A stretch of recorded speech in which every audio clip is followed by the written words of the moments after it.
queria trazer aqui a nossa carta na manga de hoje. Temos aqui um depoimento do atual presidente Lula, mais antigo, né, de 1987, pelo que eu vi aqui. Ele, num evento da Unicamp, falando justamente sobre esse modelo, né, de socialismo, se funciona, se não funciona, e do problema que ele teria com a democracia, citando, inclusive, um outro companheiro velho de guerra, que, inclusive, foi com ele que foi criado o Foro de São Paulo, que a gente acabou de citar. Vamos, então, para a nossa carta na manga de hoje. E eu não me sinto em condições políticas de, pelo fato de ter passado 4 dias na Alemanha Oriental, já poder julgar se o sistema socialista deles é ótimo ou se não é ótimo. Sinceramente, não me sinto em condições. Eu acho que seria precipitação da minha parte fazer um prejulgamento de uma coisa que eu não teria condições de fazer.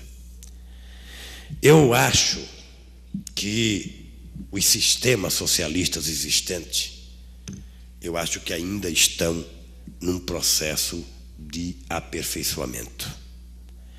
Eu acho, e fiz questão de dizer isso ao Fidel Castro, de que não vejo por que ele não deveria convocar eleições para presidente em Cuba.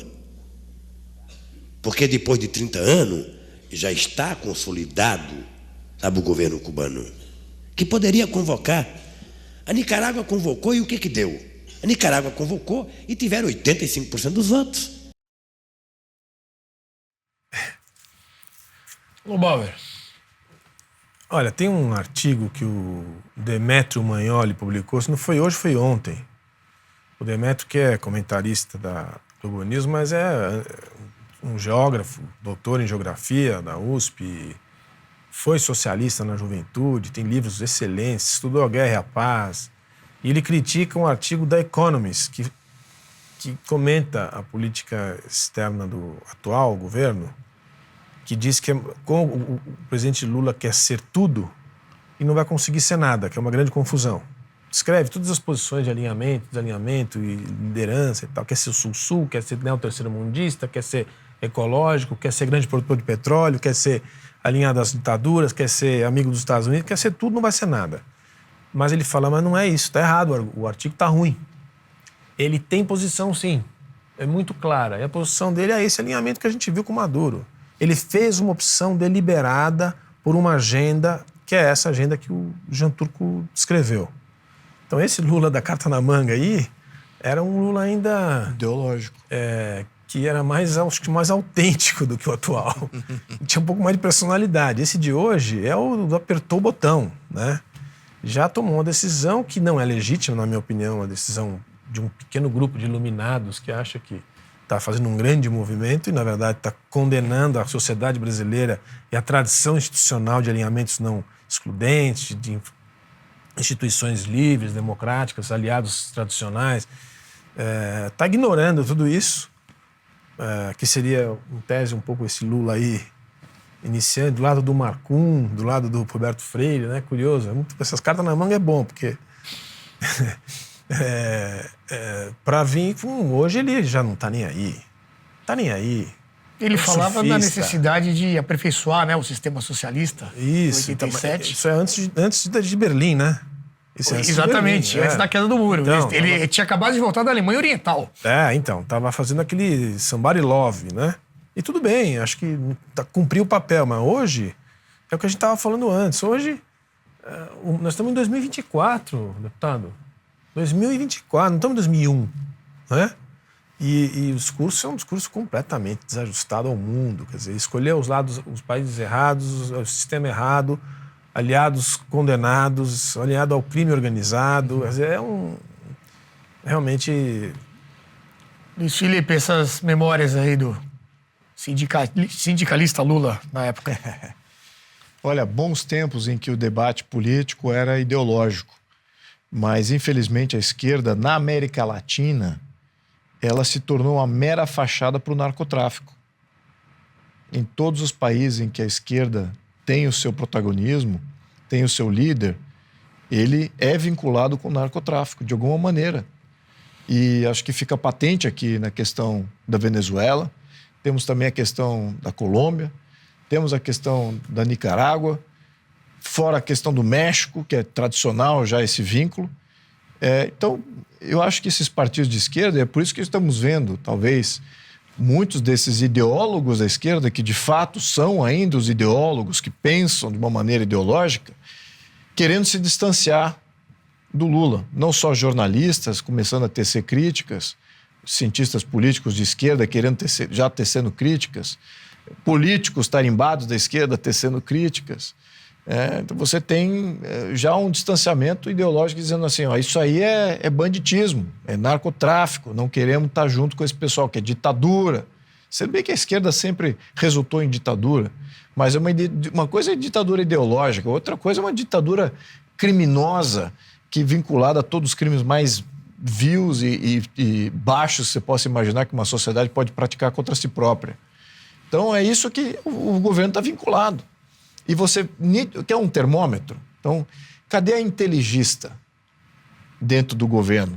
Cadê os grandes intelectuais, os grandes pensadores? Que existia isso no passado, vamos reconhecer aqui, que nos anos 80 dessa época aí, você tinha uma convergência de intelecto, por mais que fossem esquerdistas, com pensamento já falido, mas eram pessoas pensantes. Florestan Fernandes, né? Exatamente. Um grupo de pensadores, a gente não precisa concordar, mas tinha uma intelectualidade. Exatamente. Podia debater sobre resultados e tal, mas era um debate ao menos ideológico em termos de visão.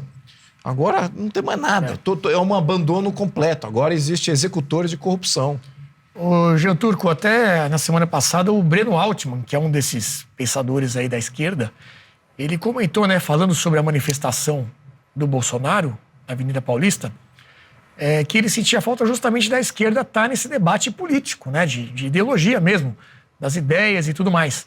E que ela acabou delegando isso, essa disputa, esse antagonismo com a direita para os tribunais e outras formas de enfrentamento, ficando ali só com o poder, né? E sentindo falta mesmo dessa parte dos intelectuais, do debate ideológico mesmo feito pela esquerda, com ocupação, com engajamento, mobilização, ocupação das ruas, né? Que hoje apenas a direita consegue esse tipo de engajamento. Você acha que tem a ver tudo isso que a gente está falando, inclusive, com esse vídeo que nós resgatamos aí do Lula lá em 87? Olha, sobre o vídeo, rapidamente, coitadinho Lula, né? Que só ficou lá 4 dias e aí não conseguia se expressar sobre. E por que não ficou 40 dias? E por que não ficou 40 anos, talvez? Porque hoje, depois de 40... Aí teria nos poupado de 40 anos dele aqui. Porque depois de 40 anos, aquela Alemanha Oriental que ele não consegue avaliar, julgar, etc., ainda performa pior. Mesmo depois de 40 anos que o Muro de Berlim caiu, ainda você tem todas as performances econômicas, sociais, todas as variáveis daquela região, todas muito piores que aquelas da Alemanha Ocidental. Então ele sabe muito bem, é um mentiroso. Estamos falando de pessoas que são mentirosos compulsivos, que são megalomaníacos, que são sociopatas. É isso que é. A mentira é funcional à tomada do poder. Estamos falando de sociopatas. De forma geral, essa questão da esquerda, eu repito, eu não estaria aqui falando tudo isso se nós estivéssemos tratando uma esquerda normal. Eu repito isso muitas vezes. Nós estamos falando de uma esquerda extremista, de ex-guerrilheiros, de pessoas que são aliadas, amigos, de narcoterroristas, de narcotraficantes, de déspotas e autocratas totalitários ao redor do mundo. Então, é o pior que tem.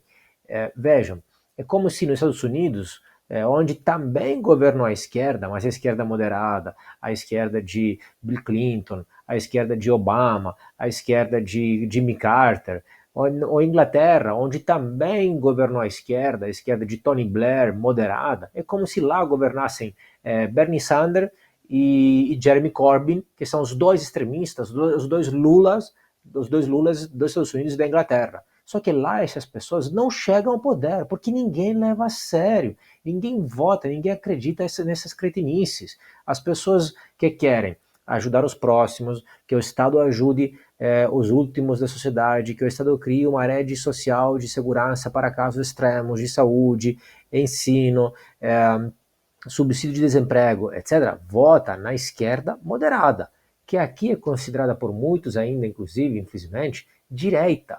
Então, por que a esquerda, a meu ver, falta deste debate ideológico público explícito? Porque a esquerda extremista marxista na América Latina, especialmente no Brasil, conseguiu se infiltrar de forma mais sutil em outras áreas do conhecimento. Na escola, arte, cultura, esporte, etc. Então, eles dominam tudo isso e perpassam a própria ideia e fazem lavagem cerebral. Não é mera doutrinação, é lavagem cerebral, porque inibe, muda a forma de pensar mesmo das pessoas.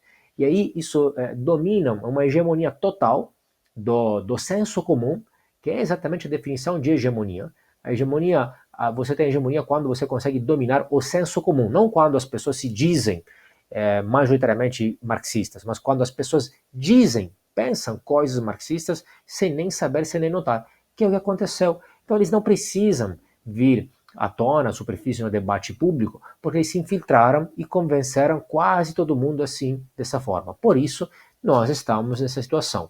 Alguns grupos militantes, algumas pessoas que têm interesses escusos com esses grupos, sempre têm, em todos os países do mundo. Agora, a grande diferença qual é? Que eles conseguiram dominar o senso comum. E aí nós achamos que a única forma de cuidar do meio ambiente, dos índios, dos negros, das mulheres, das crianças, dos pobres, dos velhos, etc., seria essa. É exatamente o contrário.